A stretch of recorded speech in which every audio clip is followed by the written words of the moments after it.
വെട്ടുരാജു അല്ലേ അത്? എങ്ങനെ നടന്നിട്ടുണ്ടായിരുന്നു? പേര് കേട്ടാ നാട് വിറക്കി വരുന്നു.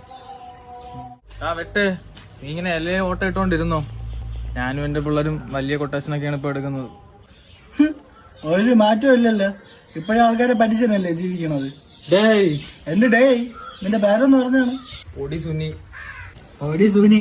എടാ, നിന്റെ പെങ്ങടെ കൊച്ചിനെട്ടി അമൃതം പൊടി അടിച്ചു മാറ്റി പാപ്പ ഉണ്ടാക്കി തിന്നാണ് ഒരാളെ നീ. അതുകൊണ്ടല്ലേ നിന്റെ നാട്ടുകാർ പൊടി സുനി എന്ന് വിളിക്കണം. നീ കൂടുതലൊന്നും പറയണ്ട. നിനക്ക് എങ്ങനെയാണ് വെട്ടുരാജു എന്ന് പേര് വന്നത് ഈ നാട്ടുകാർക്ക് മൊത്തം അറിയാം. പണ്ട് ഹോട്ടലിൽ കയറിയിട്ട് 5 വെട്ടേക്ക് വാങ്ങിട്ട് പൈസ കൊടുക്കാതെ ഓടിയാണല്ലേടാ നീ. അതുകൊണ്ടല്ലേ നിനക്ക് എങ്ങനെ പേര് വന്നത്. ഇപ്പൊ നമ്മൾ രണ്ടു ഈക്വലായി. അതവിടെ ഇരിക്കട്ട്. നീ ഇപ്പൊ കൊട്ടേഷൻ നിർത്തിയെന്ന് കേട്ട്. അങ്ങനെയല്ല, തിരിച്ചു പണിയിട്ട് തുടങ്ങിയപ്പോ ഞാൻ നിർത്തി. അപ്പൊ കാര്യങ്ങളൊക്കെ എങ്ങനെ നടക്കുന്നു? എനിക്ക് പേടിക്കേണ്ട ആവശ്യമൊന്നുമില്ല. എന്റെ ശിഷ്യൻ മെക്കാട് പണിക്ക് പോകാൻ.